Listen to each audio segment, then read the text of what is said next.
mesmo que você não transporte pessoas, né, no caso de pandemia que ninguém podia sair de casa, as coisas têm que chegar. O mundo para se os aviões pararem de voar. E a carga, inclusive, uma coisa positiva para as companhias aéreas, porque é algo que dá mais lucro do que transportar passageiros, né? Mas você precisa transportar, não tem como, né? Então, você imagina, você tem uma indústria que não se paga, mas ela é extremamente necessária, né? Então, tem que acontecer. Essa é a realidade da aviação comercial, a aviação desse porte. Claro que a gente tem várias aviações, né? Quando a gente fala de aviação, não é só aviação comercial. Você tem aviação geral, aviação militar, tem muitas coisas acontecendo. Então, a aviação executiva, por exemplo, já é uma outra realidade, onde você tem outra forma de tratar o dinheiro, né, de quem está comprando aquele avião. Tanto é que a forma mais viável hoje do voo supersônico voltar é, a princípio, na aviação executiva.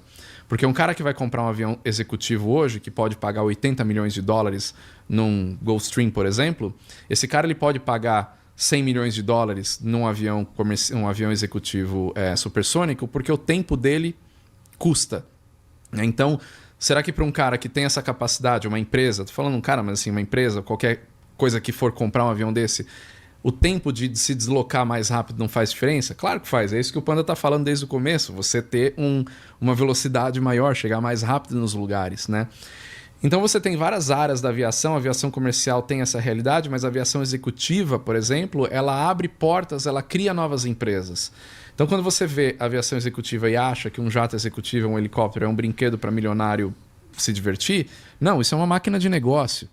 Eu conheço vários empresários que expandiram os seus negócios por conta dos aviões, né? Eu conversei com um empresário em Santa Catarina que ele falou, cara, eu comecei a expandir a minha rede de lojas quando eu comprei o meu primeiro helicóptero. Aí você fala, mas o que tem a ver uma coisa com a outra? É muito simples, ele está na região dele, ele vai abrir uma loja em uma nova cidade. Aí ele começa a fazer o cálculo. Bom, eu vou abrir uma loja, uma cidade a 700 quilômetros daqui. Isso vai me demorar tanto tempo, a estrada, né? Não vou. Talvez o custo dessa expansão acaba sendo maior do que manter aquilo que ele tem.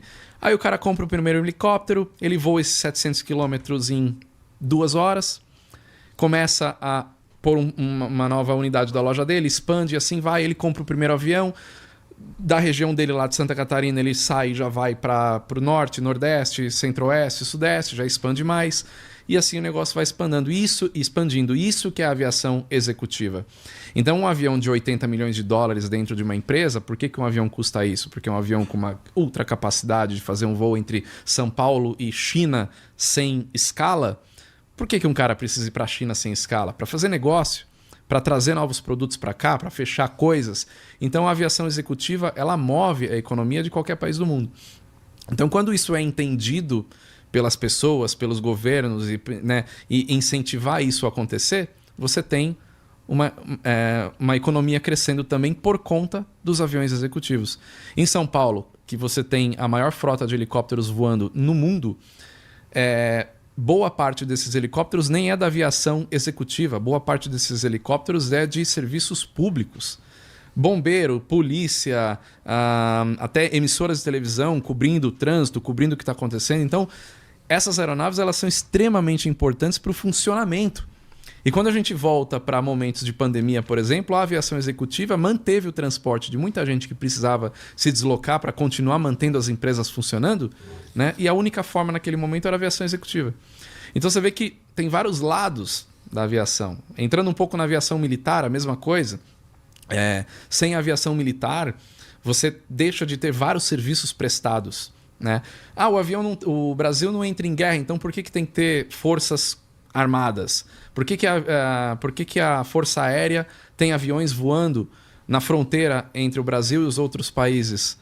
Vigilância, segurança, você evitar transporte ilegal entre esses países. Então, tudo isso está conectado, tudo isso está funcionando constantemente. A aviação ela faz parte, apesar de ninguém ver, apesar da gente ver hoje só o avião decolando e pousando de um aeroporto de voo comercial, tem tudo isso por trás acontecendo nesse momento para fazer essa energia aqui estar funcionando. Tem helicópteros fazendo inspeção de linhas de transmissão de energia que vai das usinas até o centro de distribuição, naquelas grandes torres de energia que a gente vê. Tem helicópteros diariamente fazendo inspeção para ver se não tem um cabo rompido, alguma coisa que pode, para prever alguma coisa, para prevenir.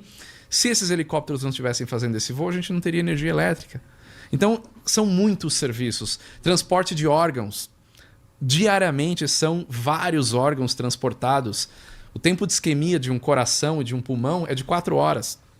Quando eu falo tempo de isquemia, o pessoal que é da área médica aí sabe, eu não estou falando tempo de transporte. Eu estou falando do tempo de desligar aqui e conectar aqui. Sair de um centro cirúrgico e chegar ao outro. É até 4 horas. Se você tem um doador em Brasília para um receptor em São Paulo, sem avião, esquece. Não tem como, né? Isso eu estou dando alguns exemplos, né? Mas assim, são muitos exemplos de que se a aviação para, o mundo para. Entendeu? Basta ver, um outro exemplo, o Campeonato Brasileiro. Lá vem. Não, Tu ficou mais palmeirense quando a Leila entrou nessa pira de avião, cara? Não. Tu ficou. Não fiquei, não.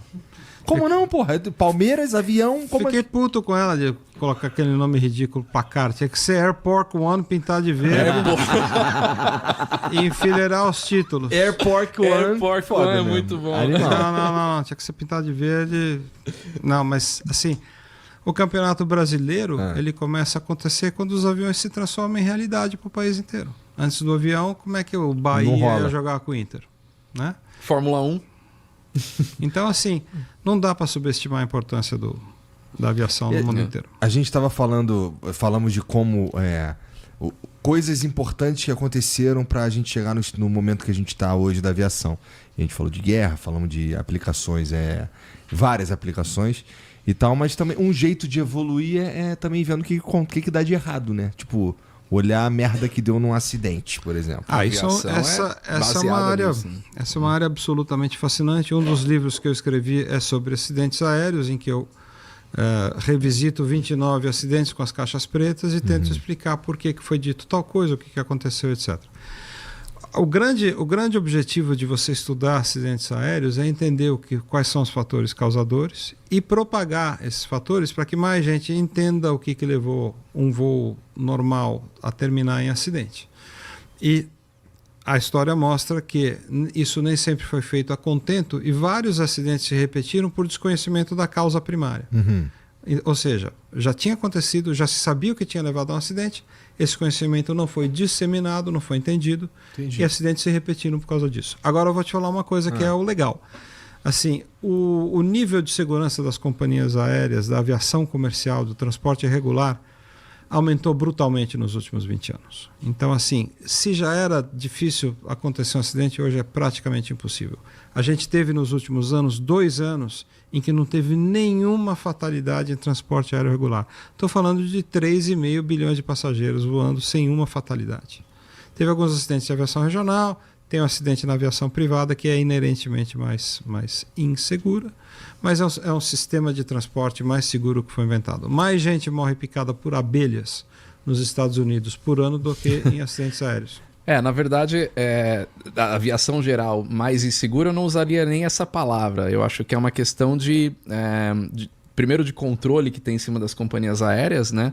E o que pode trazer uma aparente insegurança na aviação de pequeno porte é a forma de operação, a forma de manutenção e quando que se voa. Porque dentro de uma companhia aérea, você praticamente está seguindo um roteiro, você não pode sair daquele roteiro. É aquilo e acabou. Hoje você tem o momento exato de baixar o trem de pouso, baixar flap, e isso não pode sair do manual, e se sair você vai ser questionado por que saiu. Na aviação geral, você não tem esse roteiro. Não vou dizer que é improviso, muito pelo contrário. Mas você não tem órgãos reguladores em cima vendo que se você não fez a manutenção exatamente dessa forma perfeita, né? A aviação geral ela acaba sendo um pouco mais livre para o operador, para o dono do avião, fazer aquilo que ele acha que tem que fazer. Não, desculpa, eu vou discordar. Deixa eu terminar. Tá É claro que na aviação executiva, na aviação geral homologada, você também tem que seguir manual, as regras e tudo mais. Na aviação de menor porte ainda, vamos dizer na aviação leve, na aviação aerodesportiva, você não tem nem a obrigação de fazer manutenção. Então é aí que eu falo que se o operador ele falar, eu não quero fazer manutenção. Tô a fim de morrer. Eu vou até parar. Não tem nenhum órgão em cima que fala, não, você tem que fazer, porque se você não fizer, você não pode voar. Na aviação experimental, aviação leve, não tem isso. Então, tem até um adesivo colado na frente desses aviões escrito assim, voo por conta e risco. Voo por conta e risco porque é perigoso? Não. Voo por conta e risco porque se eu estiver voando com um cara que nunca fez manutenção no avião dele, uma hora essa conta vai chegar. Esse cara ele pode decolar e ele pode voar e se enfiar num tempo fechado para um avião que não é para voar num tempo fechado, e isso é problema dele.